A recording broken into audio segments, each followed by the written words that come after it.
It's Saturday night. That means it's time for the Don Tony Show. The wait all week long is finally over. Get Don Tony's perspective on current affairs in the world of pro wrestling and much more. The Don Tony Show. And now your host, the man, the legend, Don Tony.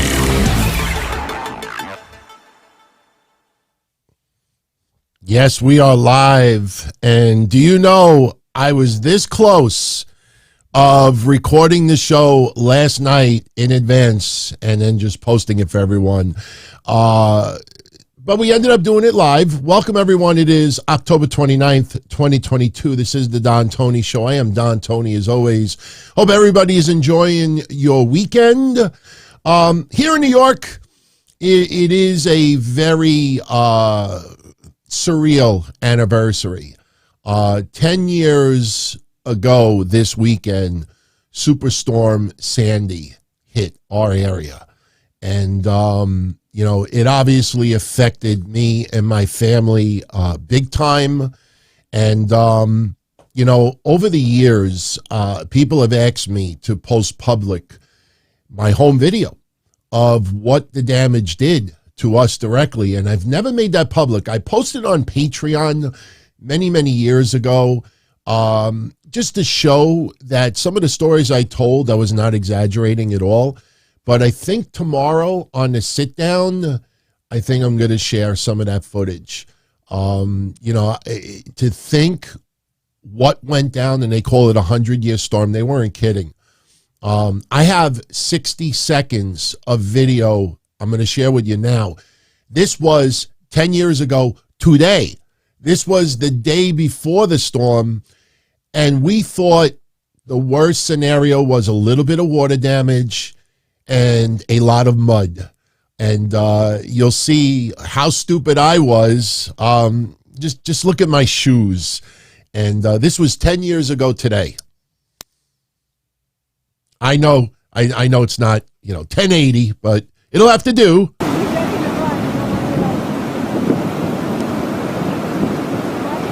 I just tried to walk over there. As you can see, I made a really big mistake. Stupid. This is low tide right now, and what's happening is that when the water comes up, see the doorway? Right now the doorway is buried by about 2 feet of sand and mud. And you can see it's almost covering my windows. When it hits high tide today, every time the water comes in, the mud comes along with it, and my windows are going to be, the sand is going to be hiding my windows. So the storm shutters prevents it from shattering. So we thought.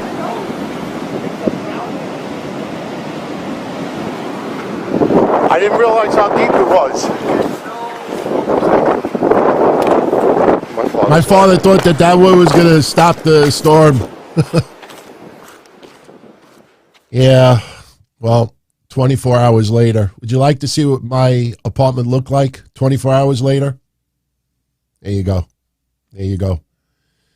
So tomorrow, Sunday, I'm going to share that video. Might be a little bit therapeutic as well, because I've talked about it but never showed it to all of you. But anyway, you're not here for that today. We got to talk about Uncle Howdy and soon Uncle Harper. We got to talk about the EVPs. Oh, welcome everyone to 2020. They are not only throwing those fucking crumbs, it is so out of control. CM Punk's dog was hit, lost 2 teeth. CM Punk's dog was not hit. CM Punk is a psycho, didn't care about his dog.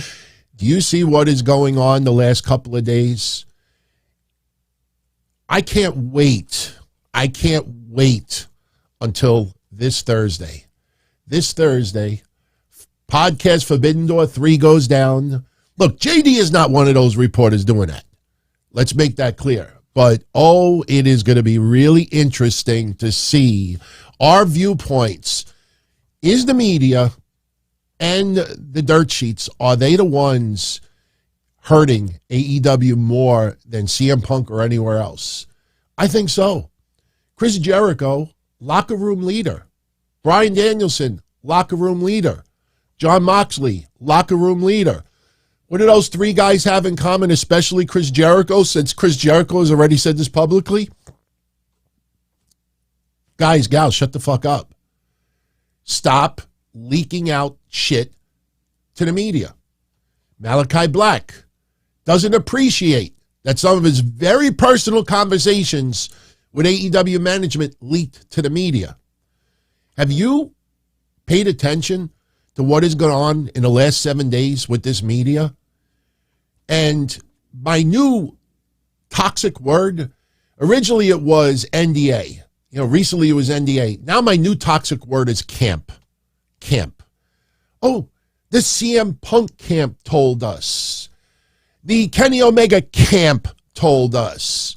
The Young Bucks camp told us. Investigation word. Do you see how suddenly the investigation is over? It was never fucking an investigation. It just Tony Khan didn't have a clue how to handle the legalities of CM Punk and his attorneys more than anything else. And as I said, the night of that media scrum, the EVPs will win out on this. The media will take the EVP's stand 99.9% of the time. Because do you think CM Punk, if he remained in AEW, would have sent crumbs to all these people who fancy themselves to be journalists? Now what is happening is those EVPs are not only sending crumbs to those journalists, they're now sending nails. And they are now currently putting those final nails in the coffin of CM Punk and AEW. Now, Thursday, when myself and JD from New York have our episode, Forbidden Door, this is the format. A little cheap plug, but I think you'll all really enjoy this. We asked everyone, we invited you to send some questions in advance just to get a pulse as far as what you guys want us to talk about. Now, we decided not to individually shout out or acknowledge any specific question because some of you that we don't want to hurt anybody's feelings. What we decided to do is we looked at all the questions and we came up with a list of topics that we think you'd like to hear us debate and discuss. And most of these topics, I could tell you, we are on complete opposites of the coin. So the topics that we have scheduled for this Thursday is the Ariel Helwani Tony Khan interview. I know JD defends Tony Khan wholeheartedly. I take the side of Ariel Helwani 100%. Tony Khan, respected leader or man-child? Can AEW's backstage drama and infighting ever be repaired? Are news sites and dirt sheets causing unrepairable damage to AEW? CM Punk versus the AEW EVPs. Which side are you on? Should CM Punk and WWE negotiate a return? Should Bray Wyatt feud with Roman Reigns prior to or at WrestleMania? Triple H rehiring and the current push of several Vince McMahon releases. How are those rehirings going? How do you feel about some of the people on TV? Is it working? Or is it possible that maybe Vince McMahon may have been right about some of these? No. I'm not teasing that Karrion Kross is a problem. He was one from yesterday that, I took a screenshot from. MJF, 1/1/2024. See with AEW, with WWE. The topics of Omos, Braun Strowman, Alexa Bliss, and others. I know JD and I feel completely different about those people. NXT shifting from the black and gold to the developmental. The right move or the wrong move? Ava Reigns, NXT TV debut and joining the schism. WWE trimming their 2023 premium live event schedule and removing some gimmick-themed events like Hell in a Cell. How to get AEW Dynamite to 1.5 million viewers. And maybe a few more topics. And obviously, anybody that super chats that night, you will get top priority you'll get our attention. Yes, we're doing this as a business as well. We'd like to make a little bit of fabulous moolah. It's going to be epic, man. And we're going to go as long as needed. We're not going to rush it. I hope all of you tune in. It is going to be an episode you will remember for a very long time. All right, now, what do you guys want to talk about first? You want to talk about Uncle Howdy? This is for our live friends out there. You want to talk about Uncle Howdy? Do you want to talk about Swerve Strickland? Basically taking a pair of pliers and shoving it up Billy Gunn's daddy ass? You want to talk about maybe Busted Open Radio provoking Tony Khan? Yeah, I did a little bit of investigating, and I found something very, very interesting. Talk about Liv? What's there to talk about Liv? Why, she was doing stuff with Chucky? Oh, well, we could talk about SmackDown. I mean, what do you want me to get into first? SmackDown, Rampage? You gotta talk fast. You know what? I'm gonna decide the first one. Let's talk about Uncle Howdy. Now, you don't have to worry, everyone. You know, some people don't like the deep dives that we were doing. I absolutely love it because I am ecstatic that Bray Wyatt is back. And it is fun to uncover things and recognize some little Easter eggs and things that other people don't. You know, and the beauty of 2023, the technology is all you got to do is take your mouse and just move the slider up a couple of minutes and you don't have to hear it or watch it. But luckily yesterday, we don't have much as far as Easter eggs or QR codes. We did get a QR code yesterday. And just to show you now what that QR code led to, it led to this picture. Liar, liar, liar, liar, liar, liar, liar. Bray Wyatt is a liar. Bray Wyatt is a liar. Liar, liar, liar. But obviously, the big reveal yesterday was Uncle Howdy. There you go. And look, I know that it ticks off people. I know it rubs people the wrong way. But I take pride, not only doing this shit for almost 26 years now, but period. Getting things right more than anybody else out there. Getting things right 99.9% of the time. Believe me, when I get things wrong, it's a national holiday. And everybody comes out of the woodwork. You were wrong. You were wrong. You're wrong. Look, this is not always a news show. It's an opinion show. If we get little news tidbits here and there, I will share it with you.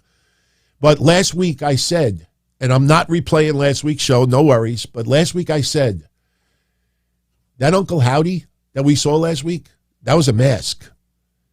And Bray Wyatt is under the mask.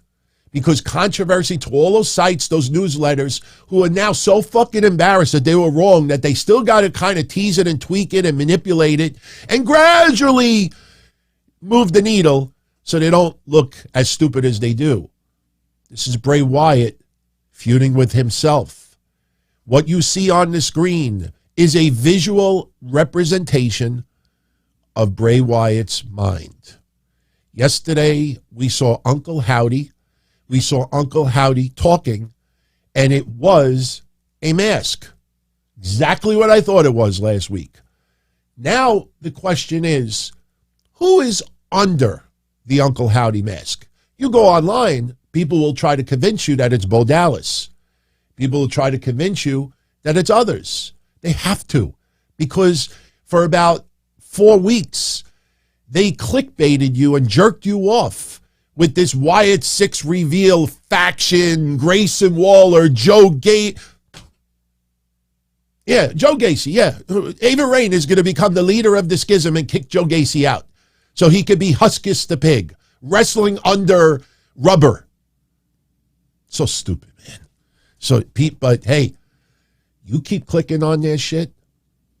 Props to all of them.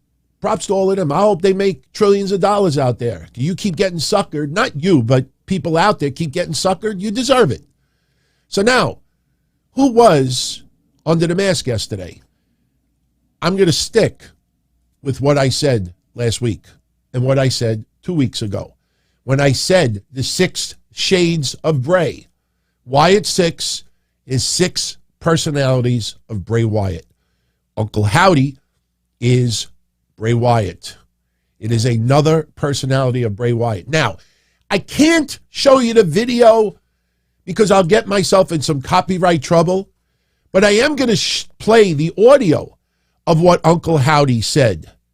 And I think this is better that I play just the audio. You know why? It forces you to put all your attention to the voice, not what you're seeing on the screen. No QR codes, no max headroom like video effects. You get to focus only on the voice. Listen to the cadence. Listen to the laugh. Listen to all the phrases. And you will realize almost immediately that that voice you're listening to is Bray Wyatt. Let's check some of it out, shall we?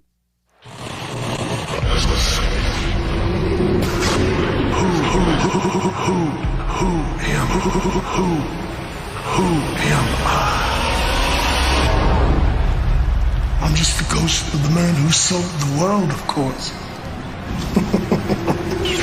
Well, you are a fool. You killed the world! Killed the world! All right. You convinced yet? There's a little more. It's Bray Wyatt. It's Bray Wyatt under the mask. This is not rocket science. It's just people out there don't know how to fix the massive failure that they reported the wrong thing. So here's a little more of that audio. You sent him away. And they're the reason why you are just a shell of what you once were. And I say to revel in what you are. Revel in what you are, everyone. You killed the world. Revel in what you are. Those are what you're listening to is all of those teasers that we saw in the past. Remember the lead up to Bray Wyatt's return? Uncle Howdy is repeating everything that Bray Wyatt said leading up to this return. The shirts, remember? All right, here's the final part of it. What do you say? What do you are a liar? You're a liar. You claim you don't wear a mask if you do not wear a mask. But we both know that's not true, don't we? I can see you. You will never be able to hide from me. Your Uncle Howdy.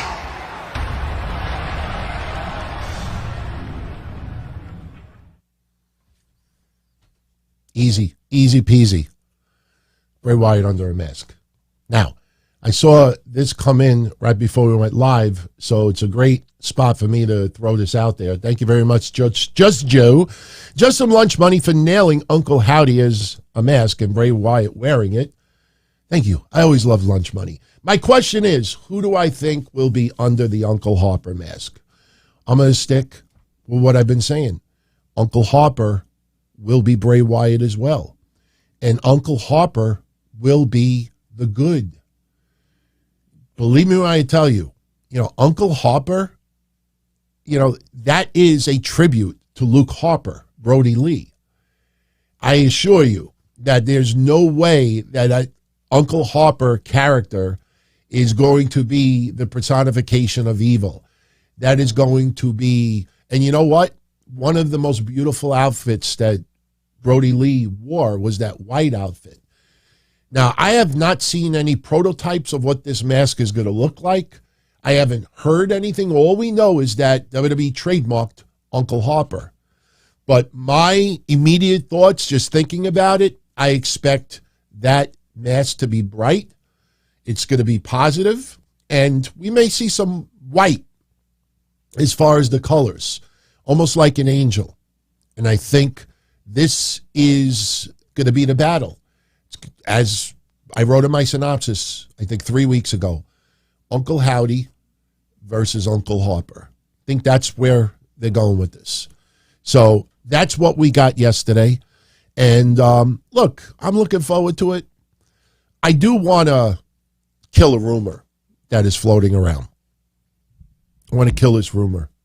And look, in the world of pro wrestling, things could change on the fly. But I will tell you right now, the reports that people are claiming that WWE, I think the word that people used was imminent, that WWE is imminent in having Bray Wyatt versus Roman Reigns feud because they underestimated the popularity and how excited people are amongst Bray Wyatt's return. Just think about that comment for a minute and you would want to punch yourself in the face, punch yourself in the ears, punch yourself in the eyes. People did not realize, WWE underestimated how popular Bray Wyatt's return has been. The fucking net has been talking about Wyndham all year long. And there is no positive end of Bray Wyatt facing Roman Reigns. Do you think Bray Wyatt is going to defeat Roman Reigns? I certainly don't think so. You know, one thing that I think a lot of people forget, and believe me, I am one of the biggest Bray Wyatt fans out there. You know, if you tune into my shows, I don't need to prove that. The amount of merch and collectible stuff that I have is surreal sometimes. But let's also be honest. Bray Wyatt is not the most spectacular wrestler in the ring. And, you know, for Bray Wyatt to get in there, even if people think they're righting or wrong, what do? You're going to do mind games with Roman Reigns? You just think about the scenario. It would make no sense. So why people are reporting this, obviously clickbait get you to tune in, but why people are reporting this is because they think, oh my God, look how insanely over he is. You got to put the belt on him. Remember when Tony D'Angelo made his NXT in-ring debut, people were saying that night, put the NXT heavyweight title on him ASAP, sooner than later. Some people even photoshopped the title around his waist. Tony D'Angelo. You know, you can't just take popularity, especially Roman Reigns' championship reign over the last couple of years. So listen, everyone, I'm telling you, WWE is, by the way, let's also add this fact. Bray Wyatt is back now, what, a month? About a month. Remember when I said, let's revisit this 3 months from now? Uncle Harper hasn't even been introduced yet. It took them 2 weeks, going on 3, to show us that Uncle Howdy is a mask. And it's another personality of Bray Wyatt. By the time it gets to a point where Roman Reigns or Bray Wyatt can wrestle for a championship, this storyline has to be answered, concluded, ready to go to the next step. You think Uncle Howdy's going to convince Bray Wyatt to go after Roman Reigns? Or Uncle Harper is going to sit? I mean, are people paying attention to the storyline? The storyline is a non-wrestling storyline right now. Ultimately, someone is going to have to come out there and attack Bray Wyatt, or the opposite. And that is when Bray Wyatt returns to the ring. Does it feel like Bray Wyatt is going to be wrestling anytime soon? Do you see him wrestling in 2 weeks, 3 weeks, 4 weeks? Do you think, oh, tonight Bray Wyatt returns to the ring? You know, even if he does, who's he going to face? Mansoor? And then the lights go off and the screen pops up again? Just think about it. How do you get from this current storyline to Bray Wyatt wrestling Roman Reigns? Imminent. Google the definition of imminent. Also Google the definition of asinine. That is fake news. Thursday, like I said, JD and I will debate and discuss if these two guys should fight each other, period, between now or even at WrestleMania. That may be a conversation where we both agree upon. I still am with Cody Rhodes or the long shot Sami Zayn, which I don't see happening. By the way, Sami Zayn, how awesome was that yesterday with the Bloodline? Yesterday on SmackDown, we had the Brawling Brutes beat Sami Zayn and Jey Uso. And as a result, we have a title match coming at Crown Jewel. By the way, yesterday they announced 2 title matches at Crown Jewel. We might as well get those matches out of the way now, so at least you're aware of them. First off, the Usos will be defending the undisputed WWE Tag Team Championships against Ridge Holland and Butch. Now, I think we know, obviously, the outcome there. The Usos are not dropping those titles anytime soon. As much as I would love to see Butch holding some gold, it's not happening. We'll get to Sheamus in a minute because we got some really, really cool news regarding Sheamus. Another title match that they added yesterday to Crown Jewel is this one. And the match itself is going to be good, obviously, but some people are kind of questioning it. And that is Bianca Belair defending the Raw Women's Championship in a last woman standing match against Bayley. Now, Nikki Cross, does she make an appearance at Crown Jewel? Very possible. But we talked about it the last 2 weeks. You know, Bianca Belair and Bayley was coming to a conclusion. Remember that nice tribute that Bayley wrote on social media Monday about Bianca Belair? You know, and, you know, to have Nikki Cross come out, especially that, you know, that was not a very good episode of Raw, and now you announce this match. I don't know, it just feels ass backwards. I would not have had that match on Monday.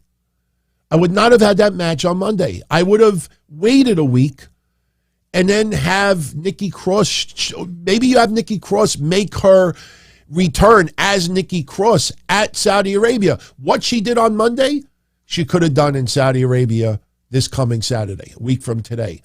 It just feels ass backwards, in my opinion. I personally feel that Monday, Bayley versus Bianca should have concluded, or at the worst, you put Nikki Cross in the mix as well, and you make it a 3-way. But I'm not saying this match is going to stink. It just feels a little ass backwards. I would have pulled back a little bit of Bayley and Bianca the last 2 weeks on TV. I would have announced that match, and then you could have had, you know, some other incidents happen on TV. You know, to have we just had Extreme Rules, and we had the match Monday, and we're doing it again just when we thought that there was a conclusion to this feud. So that's what we got. But the news yesterday coming out of SmackDown was the Bloodline segment after the tag team match. Now, the story leading up to Roman Reigns hitting the ring yesterday is that there's obviously problems within the Uso camp, in particular Jey Uso and Sami Zayn. And they're in the ring. Roman Reigns comes out. And yesterday was one of those nights where, you know, you don't mind if somebody breaks character. You know, a lot of you will know and remember that infamous moment. It's on that after that DVD, like the moments after Raw goes off the air. I can't remember what it was called. I actually own it. And one of the most infamous moments is wrestlers trying to get Undertaker to break character. Especially one time that they were trying to get the Undertaker to do the Spinaroonie. And then Vince McMahon did the Spinaroonie, and Booker T and Triple A. Everybody did the Spinaroonie, and they were trying to get the Undertaker to do it. Getting the Undertaker to break character sometimes was almost like a deep challenge in the locker room. You know, obviously on TV, you don't want to keep doing that, you know, because it kind of like fucks things up. You know, you think the Undertaker wants to always have people trying to get him to break character on TV. You know, you got to pick your spots. Yesterday, I mean, Sami Zayn, you know, just the way you look at his face, you look at his look, the smirk that he has. I mean, you just look at him and you want to laugh. And when Roman Reigns came out and he wants to address the elephant in the room, Sami Zayn gets the mic and he's blaming it on Jey Uso, and, you know, he wants to bury the hatchet with Jey Uso. Jey Uso grabs the mic, and right now, you know, regular, you know, good segment. Jey Uso calling Sami Zayn a fake-ass oos, and, you know, Sami gets the mic back, and he's like, Jey, what's the problem? You know, we're trying to make peace. You know, the tribal chief wants us to make peace. And Jey Uso flips out, gets, you know, loses it, grabs the mic back. He says, man, I don't give a damn what the tribal chief thinks. And you look around, and Roman Reigns, immediately, he's like this, with this pissed off look on his face. The crowd is chanting, you fucked up, you fucked up, you fucked up. So Sami Zayn, actually trying to calm things down, he grabs the mic, and this is where it goes off the rails. Sami Zayn tells Roman, no, he didn't mean it. You know, Jey just hasn't been himself lately. He hasn't been very oosy. And as soon as he said oosy, Roman Reigns starts losing it. He looks at the crowd. He's trying to hide the laugh. But Roman Reigns, to his credit, he decides to play along with it. So Roman Reigns, you know, he drops his anger towards Jey Uso, and he's smirking a little bit. And, you know, Roman says, look, you guys better figure it out. And then he confronts Jey. And he looks at Jey. And now Jey Uso, look at Sami Zayn. Sami Zayn, he's got this look on his face like, yeah, I'm getting him to laugh. I got him. You look at Jimmy Uso in the background, and Jimmy Uso is hiding the smirk as well. We couldn't see Paul Heyman's reaction, and we could not see Solo Sikoa's reaction. But here's where Jey Uso is starting to lose it, because Roman Reigns is saying, if you don't figure it out, I'm going to remove that honorary for Sami Zayn, and he's going to be a full-blown oos. And he's fucking losing it. And then Roman Reigns goes to the crowd and he says, you know what? We're also going to change his name. And he's looking at Jey. He's like, you know what that name is? You know what we're going to call Sami? And he's just losing it, Jey Uso. He looks at Jey and he says, we're going to start calling him Sami Uso. Sami Uso. And he's just, Jimmy is laughing. Sami Zayn is laughing. Jey Uso's laughing. I wish somebody had a camera on Solo Sikoa. I would have loved to have seen his reaction. But Paul Heyman immediately takes the mic, and Paul Heyman is, you know, saying, you know, we're going to go to commercial. In 3, 2, 1, and we get a plug for Saudi Arabia. We get a little Bray Wyatt teaser. But, yeah, that was a fun segment yesterday. And, again, you know, it's non-wrestling, 15, 20 minutes. Do you care that it's not a match as long as you're entertained? You know, this is why, like, when I see people bitching and complaining about the amount of wrestling on a card, you know, when are people going to realize, especially in this day and age, you know, it's been entertainment for decades. You know, if something is good, you know, whether it's in the ring or not, just enjoy it. And yesterday, that made the whole night. It made the whole night. So it was really, really a lot of fun. But, you know, again, you don't see wrestlers breaking character all that much. Yesterday, watching Jey Uso was priceless. And again, you got to look at Sami Zayn's reaction in the background. He's laughing. He's hiding it. He's got that look on his face like, I gotcha. You know, it's a running joke with them. And it's fine. It's fine. You don't want to do it too much, though. Definitely don't want to do it too much. So later on, we had another segment where Roman Reigns was in the locker room, in his dressing room, and Paul Heyman is showing him some video footage of Logan Paul sparring, boxing in the ring. And Logan Paul looking really good. But, you know, Roman Reigns is like, he's had 2 matches. Why are you showing me this? And Paul Heyman is trying to plant the seed like all it takes is one punch. All it takes is one punch. But even the way Paul Heyman was talking to Roman Reigns in that segment, I felt like I needed to laugh. You know, just the way it just felt different. My tribal chief, but my tribal chief. It just, the way it came off yesterday, it just felt like it was intended for laughs. So 1 week from today, Saudi Arabia. I think it starts around 12 noon Eastern. I'm not sure. Now, as far as next week's programming, Saturday, we will do a recap of Crown Jewel. Will there be an episode of the Don Tony Show next Saturday? No. We may make it Sunday.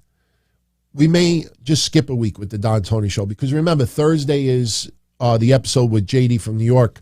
We're going to be talking about all the news leading up to Thursday. We're also going to do probably some Crown Jewel predictions. So from Thursday to Saturday, how much news is going to break? I don't think there's going to be that much. So, just stay tuned. And when we get closer the week, I'll definitely keep everybody updated. Now, getting back to the Brawling Brutes and Sheamus. Now, we got some really good news. Number one, we were concerned that maybe Sheamus did injure his arm last week. It ends up that he was written off TV for a reason. Now, if we would have paid a little bit more attention to the fiance of Sheamus, we probably would have been able to figure this out. But a couple of years ago, Sheamus got engaged to a woman by the name of Isabella Rivilla. And I think she lives in Brooklyn, New York. In fact, I think they got married in Brooklyn, New York yesterday. Or the day, actually, yeah, yesterday. On her social media, which is kind of eerie because, remember, 10 years ago today was the beginning of Superstorm Sandy. 10 years ago yesterday, she had posted on social media that her ideal wedding date would be October 28th. Lo and behold, 10 years later, her wish was granted. Yesterday, Sheamus and Isabella were married. And if you look, yes, Drew McIntyre was the best man. And if you look to the far right, that is Miro, the Diva. Miro was there. A lot of WWE personnel were there. And really, really beautiful looking ceremony. Very, very happy for them. So, congratulations. I did not get enough time to pull wedding pictures. This is not a very good one. But I figured you'd want to see it. So Sheamus, got married. And congratulations to him. He will now be on his honeymoon. And that is why he is off TV right now. So good for him. Good for him. A lot of people got married in 2022, including yours truly, but a lot of people got married in 2022.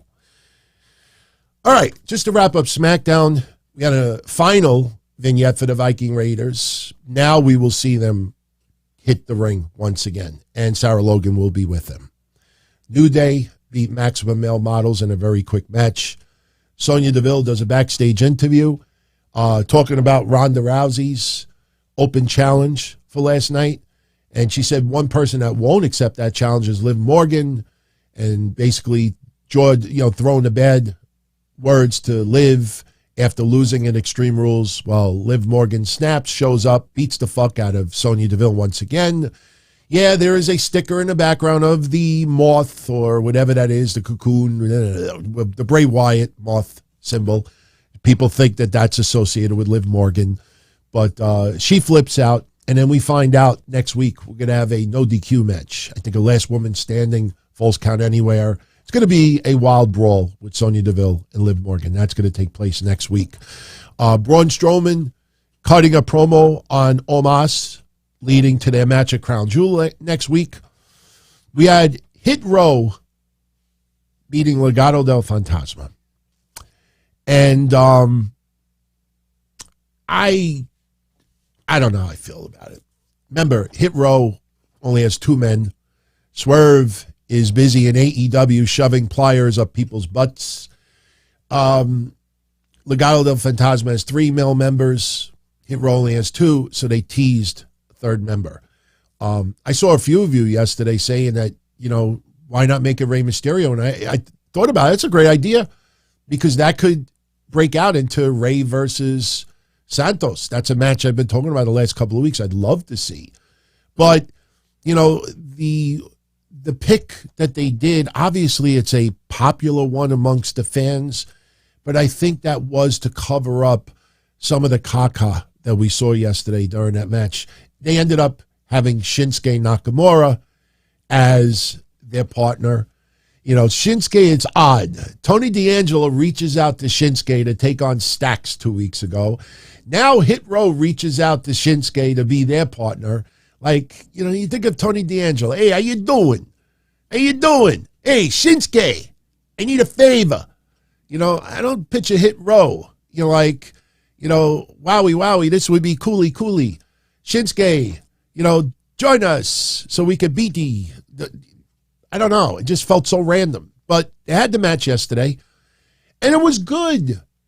But little things catch my eye that really annoy the fuck out of me. Santos Escobar should be one of those guys that you don't want to embarrass at all right now. You want to keep this aura about him that there is just something extremely special about that guy, in my opinion.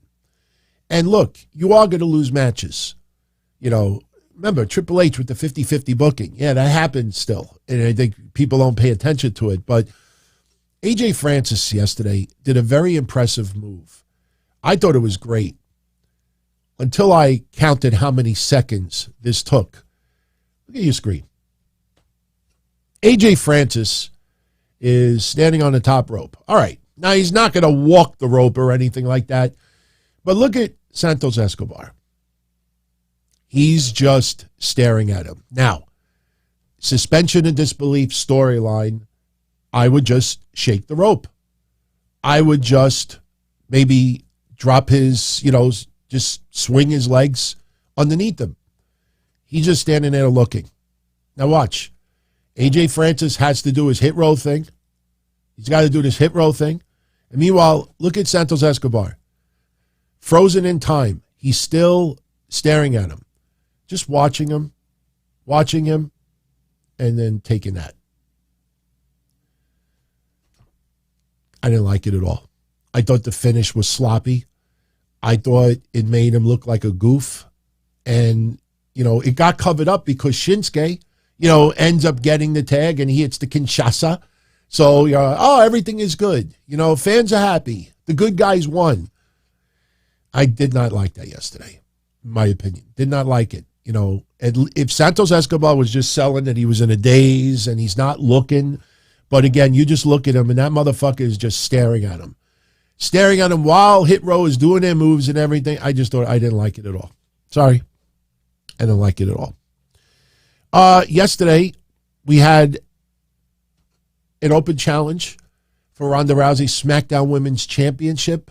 The news broke earlier in the day. I don't know who originally broke it, but a few people said that none other than Emma, Tenille Dashwood, was backstage at SmackDown.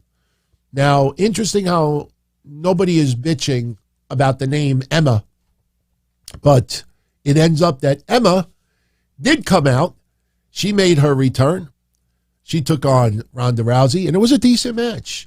I think Ronda Rousey, this might have been one of her best matches to date. Not because of what she was doing in the ring, but the way she was taunting, getting the fans pissed off. It's not going to be easy to get Ronda Rousey as a full-blown heel. But I thought yesterday they definitely went a long ways to do that. So Ronda Rousey, you know, beating Emma. Emma did not get embarrassed in any way. It's good to see her back. We've seen her for several years now in Impact Wrestling. So again, I watched some people, you know, yesterday, especially in the podcast world, who claim to cover Impact and watch Impact, and they're like, oh, Emma looks good. Like, what are you talking about? We watch Tenille Dashwood on TV almost every week. But interesting, you know, that she returned the way she did. I kind of like her better with the cocky attitude and the sunglasses, you know. And yes, she had them on, took them off. But my point is, I don't know if I would have brought her out as a clear baby face. You know, do I think she's going to do that Elaine Seinfeld type dancing stuff, I'm not even going to try it. No, I don't think they'll go that route. But one thing is for sure, she is really good in the ring. I still remember that last match she had. Wasn't it in NXT? She had a match in WWE right before she left. It almost felt, remember when we covered it, it almost felt like, not that Emma went into business for herself, but she might have had too much offense. I don't remember the match. Some of you may remember, but I was trying to think about it last night. But she looked great yesterday. The vibe, seeing her back in the WWE was fine. And look, great addition to the roster. Cannot complain whatsoever. We had a rather crappy backstage segment with LA Knight and Ricochet. It just fell flatter than flat. LA Knight, bragging about himself. Ricochet shows up, people like you, if you brag, you're going to get, somebody's going to do something about it. It just felt overly forced on Ricochet's part. And I'm a fan of Ricochet, no question. We all love Ricochet, but that's obviously leading to a match next week, but it just, go back and watch it. You just want to get to Ricochet. You just, deesh. I don't know. LA Knight kind of embarrassed him. So, another backstage segment, Rey Mysterio ultimately getting attacked by Gunther, and we got a little teaser of the chops that are coming. We love Rey Mysterio, but there's just something about Rey Mysterio when he yells out pain. When he's got that crying look on his face, whether it's because of Dominic or Sheamus or anywhere else in the past, Seth Rollins ripping his eye out, there's some guilty pleasure about watching Rey Mysterio suffer. I don't know what it is.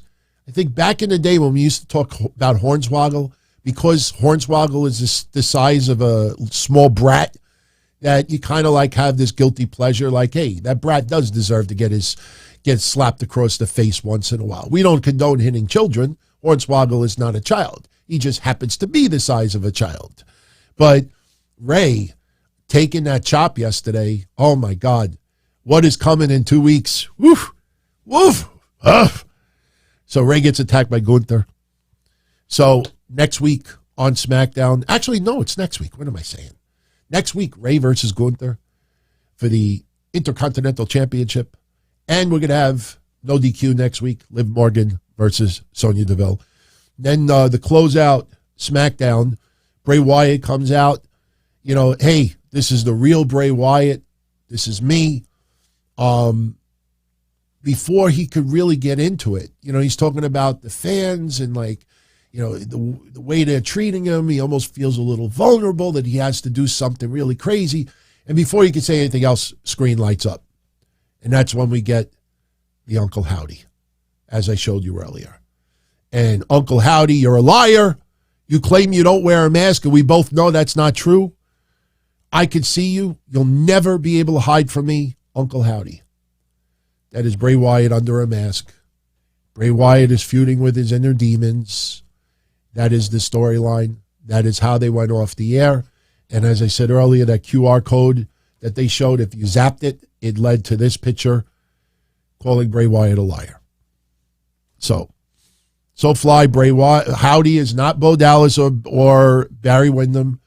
First of all, it's not your fault, but I invite anyone to go look at current pictures of Barry Windham. Not 5 years ago or 10 years ago. Look at current pictures of Barry Windham. I would love to see Barry Windham involved in this. Hell, some people thought Dutch Mantel because of the type of the mustache. Problem is, like I said last week, this was a mask. This was a mask. Everybody was saying it's not. I said last week it was a mask. It was a mask. Ultimately, it's got to lead to a person. But as I played for everyone about a half an hour ago, that voice, that is Bray Wyatt under a mask.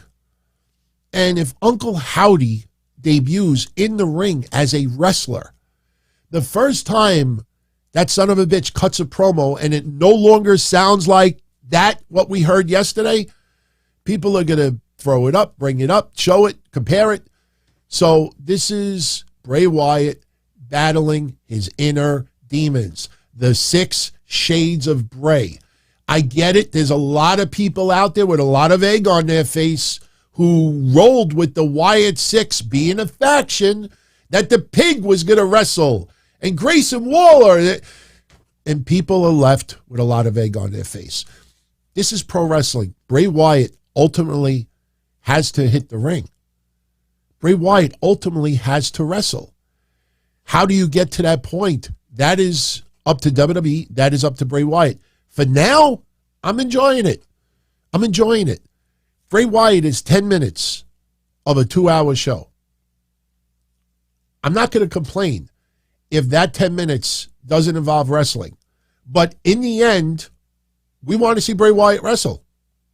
We want to see Bray Wyatt succeed. We don't want to just have Bray Wyatt ultimately in talking segments, because people will start complaining. I'm telling you, people will start complaining. But there's nothing wrong with it right now. I'm not complaining. This is introducing us to Bray Wyatt's mind and all the different demons in it. This is the 6 shades of Bray. That is what I coined it a month ago, and I'm sticking with it. And again, you listen to that audio. I mean, how do you not think that this is someone other than Bray Wyatt? Listen to it. You killed the world! Killed the world! You sent him away. And they're the reason why you were just a shell of what you once were. The cadence, even the laugh. Is this the part with the laugh? Who am I? I'm just the ghost of the man who sold the world, of course. Come on. I mean, it's not rocket science. In the end, and I'm not saying this to piss off anybody, but in the end, everything that we've talked about with this storyline, characters, is 100% true. We have not gotten one thing wrong yet. Hell, people are still losing their shit saying, how did you predict Ava Raine? You know, I just looked at the eyes and I'm like, yeah, you know, they do look the same. You know, we knew that the person had a little pair of titties. You know, it's not hard. The problem is I think some people just overthink things too much. They expect this unbelievable storyline. WWE wants to keep it simple. This is the 6 shades of Bray, period. Again, I know a lot of people have a lot of egg on their face. Now, 2 other things we want to talk about with SmackDown. 2 other things we got to point out. Shayna Baszler and WWE, they're not going to be a regular tag team, and no, Marina Shafir is not returning anytime soon. But yesterday we had Shayna Baszler and Ronda Rousey realign, and very, very cool to see. Now, be honest with you, I'm just talking in storyline. Natty deserved it. Natty deserved it. Natty getting in the face of Ronda Rousey. You know, if that was me with the open challenge, and Shayna Baszler like, oh, shut the fuck up. Shayna Baszler just chokes her out. It was a little creepy because it went on a little bit too long. But seeing Shayna Baszler just choking her out, Shayna Baszler aligning herself with Ronda Rousey, that's going to help Ronda Rousey get even more over as a heel. That I am enjoying. And guess what? I'd have no problem with Ronda Rousey and Shayna Baszler being future WWE Women's Tag Team Champions. I'd be fucking fine with that. Better than Shayna Baszler with some of the other partners she had. Outside of Nia Jax, I loved the pairing of Shayna and Nia Jax. I mean, even though it has nothing to do with wrestling, I still will never forget that, what was it, a TikTok video? Who was dancing? I think it was Nia Jax and Lana. And then in the background, Shayna Baszler shows up and starts dancing. If you've never seen that video, go watch it. It's pretty cute. But I don't think Shayna Baszler is turning on Ronda, Rams fan. I know a lot of people want to see Shayna Baszler and Ronda Rousey feud, but I think even more people would like to see them team up. Ronda Rousey is now going to be a full-blown heel. Aligning herself with Shayna Baszler, who is a full-blown heel, helps Ronda tremendously, especially if Shayna Baszler is like Ronda Rousey's henchwoman. I could see, because Ronda Rousey don't need protection. But imagine Shayna Baszler just being the henchwoman for Ronda Rousey. I like it, man. I'm very, very excited for that. One other thing from yesterday, Karrion Kross defeated Madcap Moss. I said something like last night, I'm watching Kross versus Moss with the boss as I floss after eating sauce and drinking Voss. Just having some fun. After the match is over, and for those that pay attention to like Conan's podcast and a few others, one of the criticisms that some people out there that don't like Karrion Kross, one of the things that they were throwing out there is that Karrion Kross can't cut a promo on a live mic. Like all of these promos that they show, it's always got to be pre-recorded. Oh, and speaking of a pre-recorded promo, something happened on Rampage yesterday that made me laugh tremendously.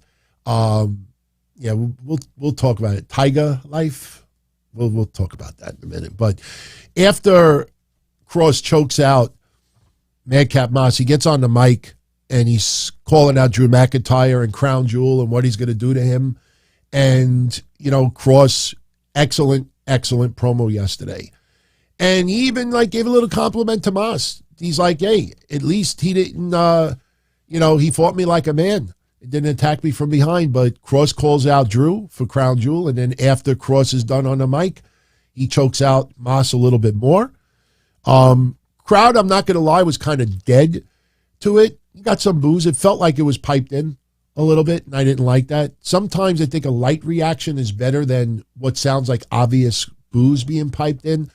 But I think that match at Crown Jewel is going to be one of the sleeper hits. I really believe that. So, but that was your episode of SmackDown yesterday. So now we go to Rampage. And Rampage, look, this was the lineup. Remember, Moxley and Claudia were supposed to team up originally against Parker and Menard. They changed it to Moxley in a World Championship Eliminator match. AEW is rolling with Moxley and Jericho wrestling on almost every show now, trying to put that as ratings. I'm not complaining about it. I mean, Moxley is their MVP for 2022. But the card yesterday was Moxley over Menard in a championship eliminator match. We had Ty Mello over Madison Rayne. Keith Lee defeats Serpentico in about 5 seconds. Wardlow retains the TNT championship over Matt Taven. Now, let's fill in the blanks with some of the stuff that went down. Moxley beat Menard, and then something happened that I thought was fucking hilarious. After the match is over, Moxley is confronted by Stokely Hathaway and Lee Moriarty. I have nothing against Lee Moriarty. But Lee Moriarty, if you do a Twitter search and do it in real time, you will see what I talk about as far as that fear of criticism, because the in crowd, the buzz online is to praise everything, AEW.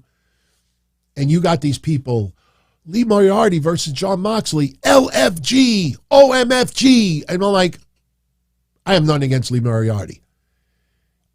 I'd rather pull nose hairs out of my nose than watch Lee Moriarty taking on Jon Moxley next Wednesday.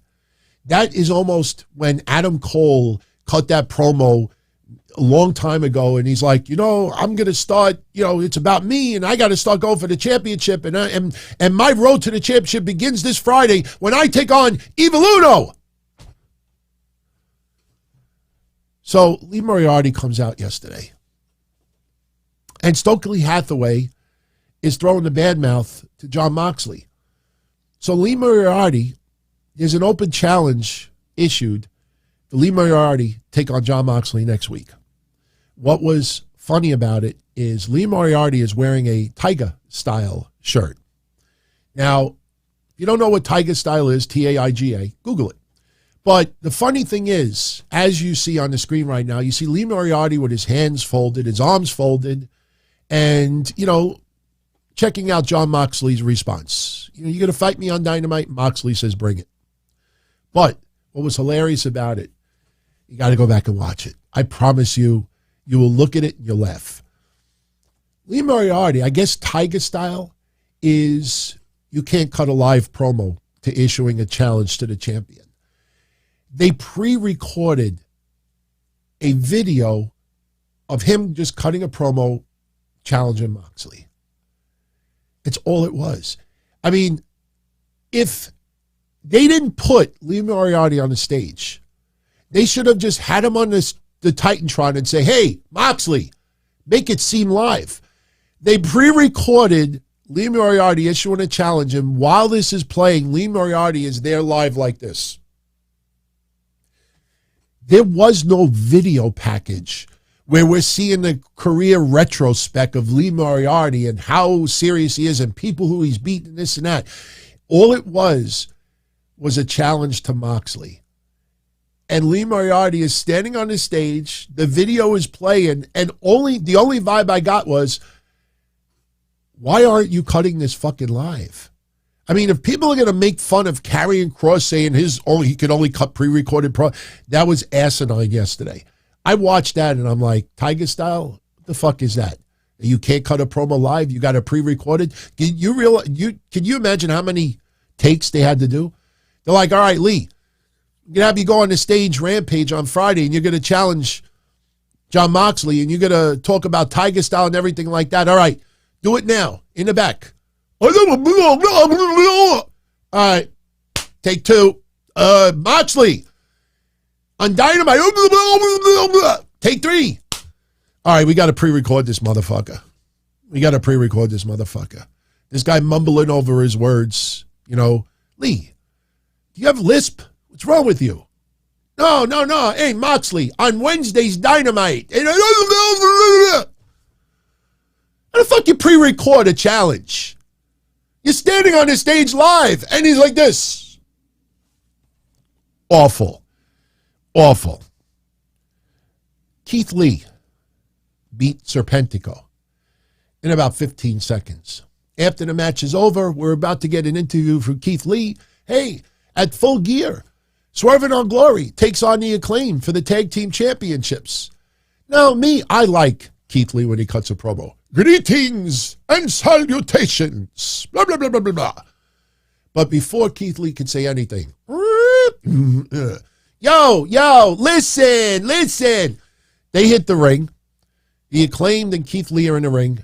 And before anything else could be said, Swerve Strickland is on the screen. He looks like a psychopath. He is talking about the Acclaimed, talking about their lost opportunity recently. And yesterday there was a lost opportunity also. I threw it out there. But you know how the in-crowd is. Oh, why did I think about that? Someone else will write it now from the in-crowd and get 10,000 likes out of it. We see Swerve Strickland looking somewhat like a maniac, like he should be on Patrol Live. If any of you out there used to love Live PD, if you're not aware of it, it is reincarnated as a show called On Patrol Live on Reels. I watch it religiously every weekend. So Swerve Strickland apparently kidnapped Daddy-ass Billy Gunn. Now remember, Billy Gunn has a birthday celebration this Wednesday. So Swerve has Billy Gunn, I guess, either he's tied with his hands behind his back or handcuffed. But anyway, Billy Gunn has been kidnapped. And the next thing you know, Swerve reveals a pair of pliers. And let me tell you something. Swerve and Billy Gunn, as stupid as this segment was, thank you, Psycho 187. Says, awesome show today so far. Thank you. As stupid as this segment was, I thought both guys killed it. Swerve Strickland looks like a scary-ass motherfucker. You do not want to double-cross that guy. He takes out a pair of pliers. I couldn't figure out the name on it. I think it said Gorge or something. But he took out a pair of pliers, and then they insinuate that I'm guessing he shoved him up Daddy Ass's ass. Billy Gunn sold it great. Swerve looked like a maniac. Swerve knocks out the light. My only problem with the segment, and I know what some people are going to say as soon as I say it. Well, DT, that would be extremely violent. Let me tell you something. Shoving a pair of pliers up somebody's buttocks can kill somebody. What I would have done yesterday, I would have used a pair of scissors. How the fuck do you not use scissors in this segment? I know what you're going to say. Scissors are pointy and it's like a knife. You're insinuating that you're shoving an object up somebody's ass. The acclaimed scissor me daddy ass. Yeah, daddy ass. Yeah, I'm going to scissor you. I'm going to scissor your daddy ass right now. Shove the fucking scissors up daddy's ass. Or we didn't see it. We don't know what actually happened. I don't know. Maybe he just took a piece of skin off of daddy ass's back. Maybe he just... Look, do I have wrench? No. Oh, I got this. I got this. Well, wait. You can't even see me right now. You can't see me. I got these. Maybe he just took it behind his back and then just grabbed the big sin. That shit hurts. That shit hurts. You know, maybe he didn't shove it up his daddy ass, but you're going to insinuate shoving anything up daddy's ass. This sounds awful. You scissors. Scissors. Come on, AEW. It's not hard. Whatever. Anyway, he shoves them up Billy Gunn's daddy ass, and that was Keith Lee's reaction. Oh my God, this is what I signed up for. That's a good meme. That's a good meme. But hey, I like the segment. As stupid as it was, I liked it. But again, if people are going to criticize WWE segments sometimes being way goofy and over the top, I'm going to throw this one back in your face every single time. You know, AEW is so much similar than WWE that people refuse to admit. So that's what we had yesterday. Ethan Page cut a promo on MJF. And remember, you know, actually Ethan Page said, enjoy your week off. So MJF may not be on this episode of Dynamite, but remember what I said on Wednesday. Do not be surprised if AEW does something where Jon Moxley cuts a promo that for 1 week I make a deal with the devil. We may see Moxley and MJF team up. I know everybody is running and reporting that MJF, that AEW didn't think they were going to do this, didn't expect to do it, but he is now their top babyface. Telling you, I can't see MJF being a babyface at Full Gear. I just can't. I just can't. We'll see what happens. So, Wardlow in the main event beats Matt Taven. It was a decent match. Matt Taven got a lot of offense in there, but afterwards, look at that crowd. Look at that crowd. These endings of Rampage are turning more and more into WCW Thunder. Because I can't tell you how many times Thunder would go off the air with a clusterfuck in the ring. This person shows up, this person shows up, this person attacks his... and, you know, more times than not, it's got a Ring of Honor influence now. After Wardlow beats Matt Taven, the Kingdom start beating up on Wardlow. Oh, here comes Samoa Joe, Ring of Honor champion, one of their champions. He makes the save. Then Powerhouse Hobbs comes out. And I'm really getting sick and tired of the announcers acting like we've never seen Powerhouse Hobbs before. I mean, I love Tony Schiavone, but you would have thought Hobbs made his debut yesterday. Look at how big this guy is. Yeah, we've seen him for 3 fucking years. I'm listening to this, and they're acting like Hobbs has never been out. Who's Hobbs? Whose side is Hobbs on? So Hobbs comes out. And before Hobbs hits the ring, the Embassy come out. So the Embassy, Hobbs, the Kingdom, they all leave Wardlow laying. That's how they went off the air. It was just an absolute clusterfuck. It felt like a WCW Thunder ending. So that was your Rampage SmackDown yesterday. Couple other things we want to get into Besides, I want to give a very special shout out to Neer. I appreciate the 15 spot. And I can't believe it's already 1 year, my friend. He lives in Israel, got diagnosed with Hodgkin's last year, kicked its ass, and he is cancer-free.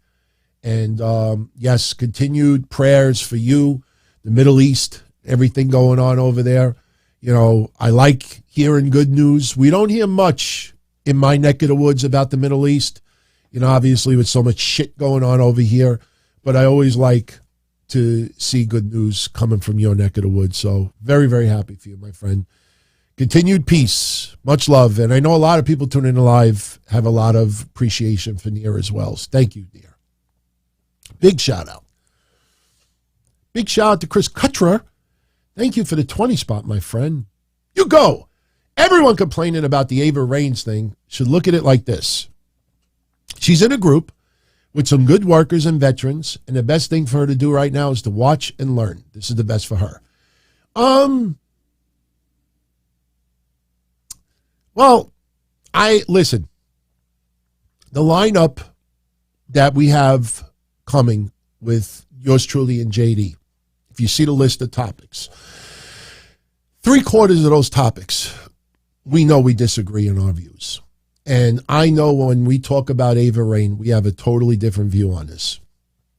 I can only give my opinion, and it's an opinion. What I say is not meant to be correct or incorrect. You view it however you want. But I agree with you that, you know, she is going to be around people. The grizzled young veterans have been around for a while. You know, yes, they are not household WWE superstar names, but being there live, coming around, walking with these guys, being in a group, picking her spots, knowing when to do things. It reminds me of Dominic Mysterio in Judgment Day. Now, the difference is Dominic Mysterio had 2 years of, you know, wrestling and being with his dad and being in some storylines. Not all of them are good. But now, Dominic Mysterio in the Judgment Day, believe me when I tell you, I know a lot of you still are not fond of Dominic Mysterio's character, but I'm telling you, I am quickly becoming a big fan of Dominic Mysterio. I never thought I would, but that guy is learning from Finn Balor. He is learning from Rhea Ripley. He is learning from Damian Priest. He is finding his spots. He is finding his cadence. He knows exactly what to troll the fans with. He and Rhea Ripley work great together. I truly believe that, listen, sometimes people are paired with people, and some of the people in the group may not be all that thrilled about it. I truthfully get this vibe that Finn Balor and Damian Priest and Rhea Ripley are happy with Dominic Mysterio being in that group. It obviously, you know, big storyline with Rey Mysterio led to it, but you just get this vibe that he's learning from these people. And I think Ava Raine, it's not going to be on the same level. And remember, Dominic had 2 years head start being out there. You know, the beginning of COVID and not performing in front of live fans obviously helped Dominic a little bit. And the crowd noise was not there. But at this point now, I mean, it's as good as it could be with Dominic. I think Ava Raine, she will definitely learn. Being around a group of people and being around the same people and developing her character, and not only being around those people, but watching the crowd, watching the other people, learning this, learning that. You know, there's nothing like being there in person to learn, not just from watching it on a TV. So, look, is it going to work? I have no idea. I have no idea. That's my biggest reaction to Ava Raine right now. Let's give it time. It's developmental. Let's give it time, and let's see where it goes.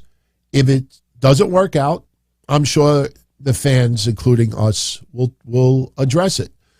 But to crap on it before anything is developed, you know what the funny thing is? I'm trying to remember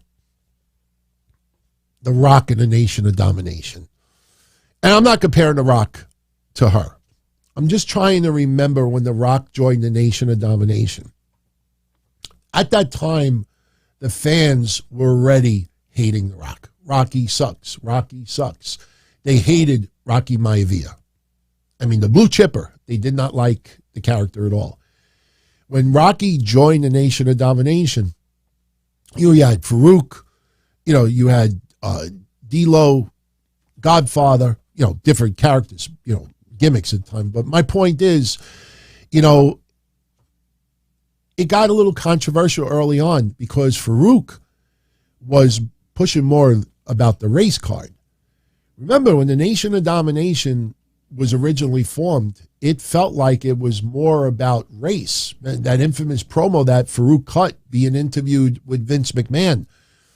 If you go back and watch the early days of The Rock being in that group, especially that night when Farouk cut a promo and focusing on race, pay attention and listen what Rocky's comments were right after that. Rocky kind of like moved off topic almost immediately. You could even sense that like it's not about race with him. And but Rock just being there with Farouk and the other guys week after week after week after week, just helped him tremendously. And he obviously broke out. The rest is history. So, Ava Raine, we're not saying she's going to be on the level of Dominic or anyone else, but the point is, like, a lot of wrestlers do start or, sometimes break out after being in a group. And we'll wait and see. We will wait and see. I want to give a special shout out to Strange Vision. Thank you for the 10 spot, my friend. Just hanging out this weekend. No comments, just much thanks. Many thanks to you, my friend. All right. What else do we have to talk about? Let's see.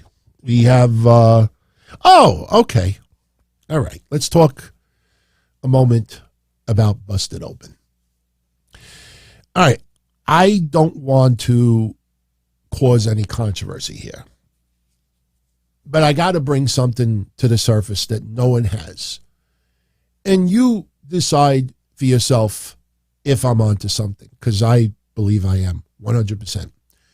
Is Busted Open Radio provoking Tony Khan into trashing Eric Bischoff, WWE, and others? I will tell you why. I owe you all an apology. I owe you an apology. I really, really am sincere when I say this. This past Wednesday, I talked about comments that Tony Khan made a couple of days ago on Busted Open Radio about Eric Bischoff. And Tony Khan basically buried Eric Bischoff because of Eric Bischoff questioning why MJF and Wheeler Yuta were having a match, like about the build or lack thereof. And Tony Khan made these remarks. Now, Tony Khan, when he made these remarks Wednesday, I agreed with some of it. But there was something I did not know Wednesday that I know now. And when I heard it, it pissed me off. And I decided to do some research. I wanted to hear what Tony Khan said this past week. So I listened to it. What I realized is that Busted Open asked Tony Khan to comment about Eric Bischoff's recent words. Why does that piss me off? I'm going to show you why right now. I want to repeat a part of what Tony Khan said this week about matches in AEW with lack of build and him trashing Eric Bischoff. I want you to listen closely because after I read this, I have to bring something else up. Tony Khan said this week, and I quote, "There's this perception that every match on every show should have a long storyline build on why it takes place. It doesn't necessarily need to be the case for every single match. Frankly, the person who I think has been the most incendiary and contradictory and hypocritical on this entire point is Eric Bischoff. If you watch Nitros, especially the good ones from 95 to 98, a lot of the quality of this show was seeing lucha matches and things that you did not expect, and there was a certain randomness. You turn on the show and you see Rick Martel against Perry Saturn, or Randy Savage against Bobby Eaton. Lucha matches that didn't necessarily have build-up. Sure, there were a lot of stories going on at the time, and that was fine. It was the industry standard. Then it really tried to copy its competition and put lots of story where every single match had to have two guys fight over a cup of coffee in catering. That doesn't need to be the case. This is the most important part. Sometimes it's as simple as a challenge of two people fighting to be the best. That was this past week. All right. I want to read you this. 3 weeks ago, October 5th, 2022. This is what Tony Khan said on Busted Open. Quote, I see some of the stuff people say, and I always want to take anything in good faith from the fans. But I do see a lot of people adjacent to the WWE in bad faith talking about the lack of build. Well, there's a lot of build around a lot of matches. And it's also go back and watch an old wrestling show from the 80s and the 90s. And sometimes you'll see two wrestlers wrestling for a spot, wrestling for the win, the winner's purse. That is a trope in wrestling that needs to continue to be a thing. You could call it a cold match if you want, but sometimes things start out as new issues. Not everything is going to have weeks or months of build going into it. It is the same fucking comments he made 3 weeks ago. If you do a Google search, every couple of months, Busted Open asks Tony Khan about Vince Russo, Eric Bischoff, WWE, and about lack of build. Why is this constantly? 3 fucking weeks ago, Tony Khan said the same goddamn shit that he said this past Wednesday. And everybody reports it. He buried Eric Bischoff. He addressed lack of build. He's regurgitating, reiterating the same thing. Why is Busted Open doing this? Is this intentional? Is Busted Open and Tony Khan that every few weeks, ask me about lack of build so I could throw this educated answer and get to throw jabs at Eric Bischoff, get to throw jabs at Vince Russo, get to throw jabs at WWE? Why is this being repeated over and over and over? This is not the only 2 times he said it. Go look. Go look a year ago. Go look beyond that.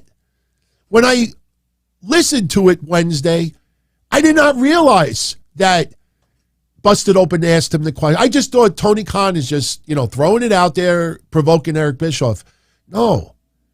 Busted Open are the ones that keep asking him the same fucking question over and over and over and over and over again. And Tony Khan gives the same answer with different words in it. So I want to bring that to your attention because no one else in the media world is bringing this to surface, but I am. Is Busted Open? They should know. 3 weeks ago, they asked him this shit. They asked him this shit 6 months ago. They asked him this shit 8 months ago. Why? Busted Open is satellite radio.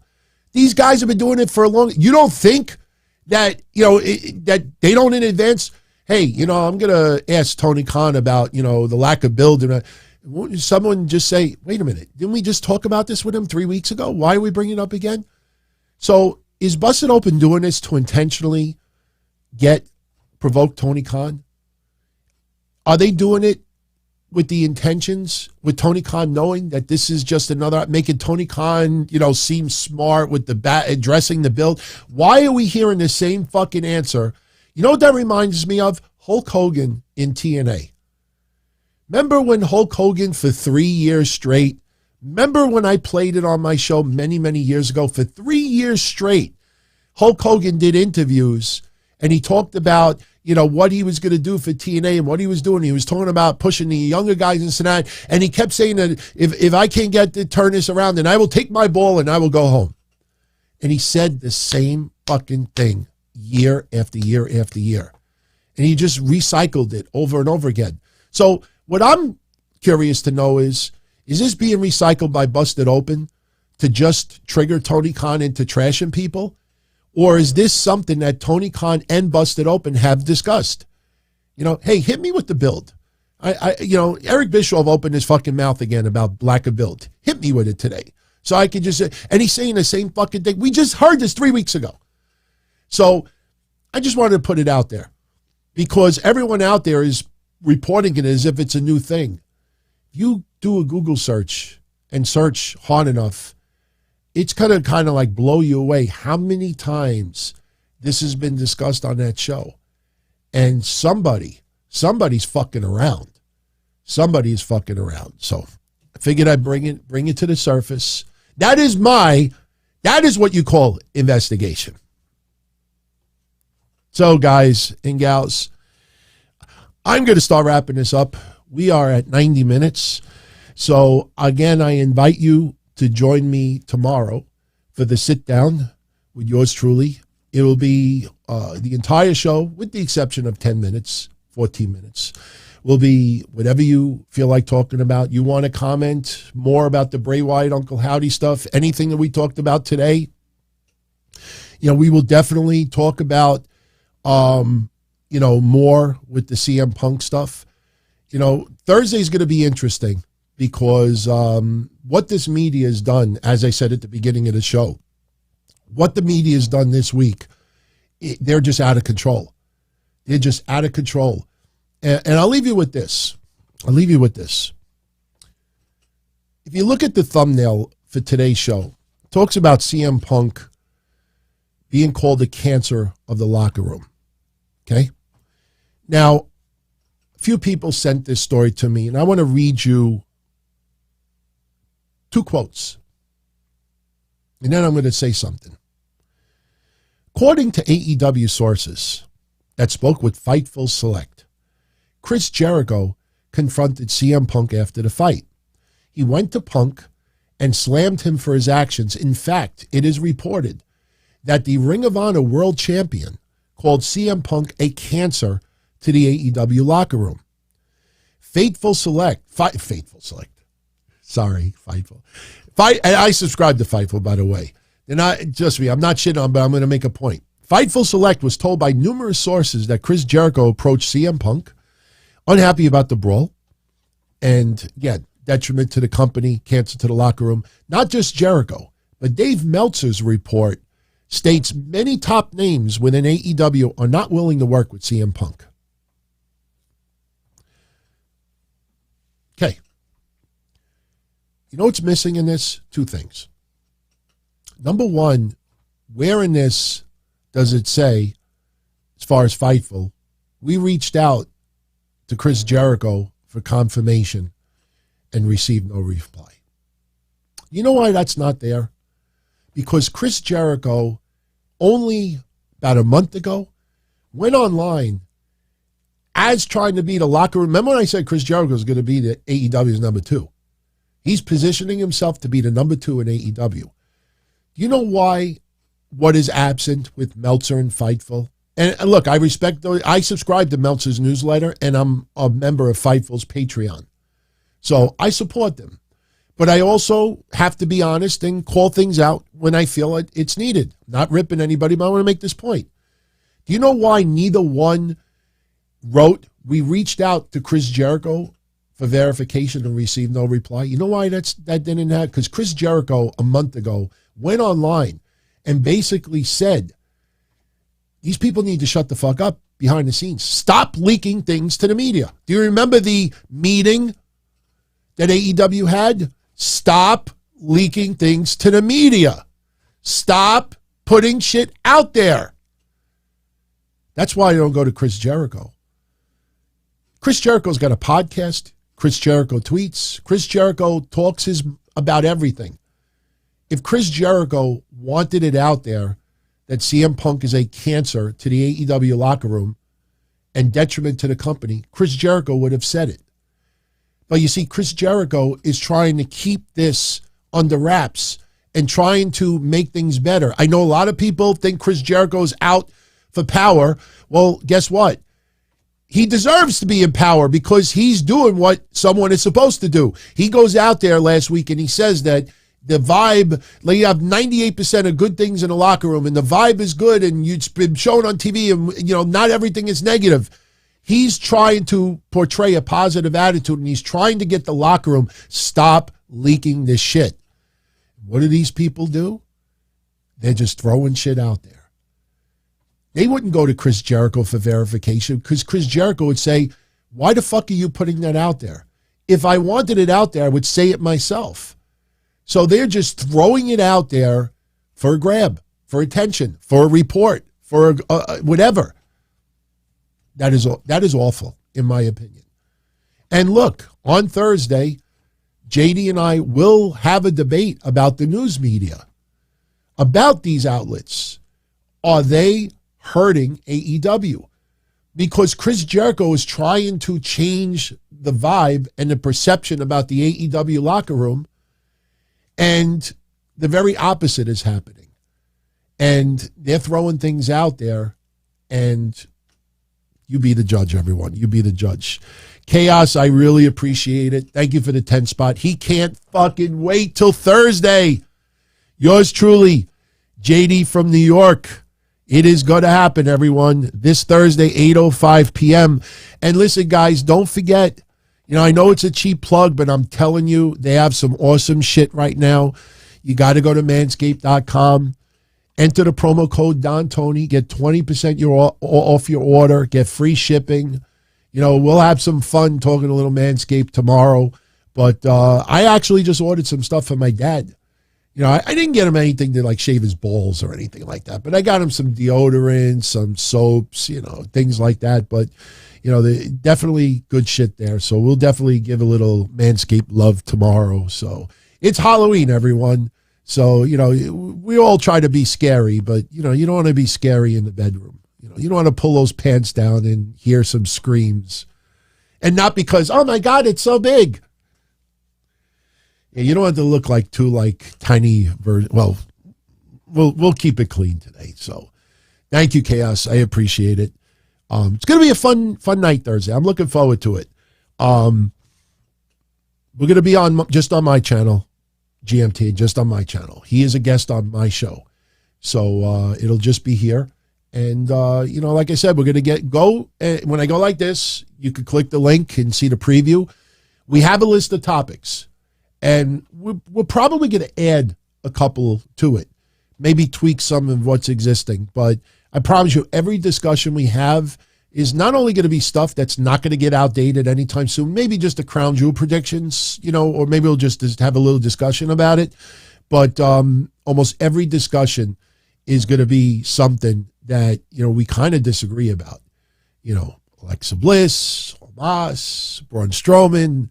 So we're not avoiding anything. And hey, like I said, you'll be live, so you'll be interacting with us as well. And, as we said, if anybody sends any supers in, if it's additional things for us to address, we will. So it's going to be a fun show, man. I loved the episode with Jason Solomonster. He is welcome to come back anytime. I loved the conversation with Joe Cronin.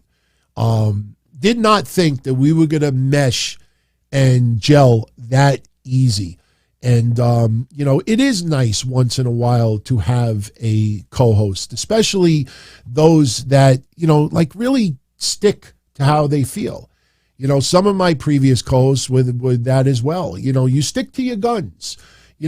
One thing you'll be left with Thursday, I guarantee you'll be left with, is JD and I are going to disagree on a lot of stuff. But at the end of the day, I respect what he does. He respects what I do. And we're all fans of wrestling. We all want wrestling to succeed. We all want to enjoy what we're watching. And, we can argue. We could, agree, disagree. But at the end, we all want the same thing. And that is just good quality entertainment. And Thursday, our intentions is to give everybody, a fun show. And it's going to be good, man.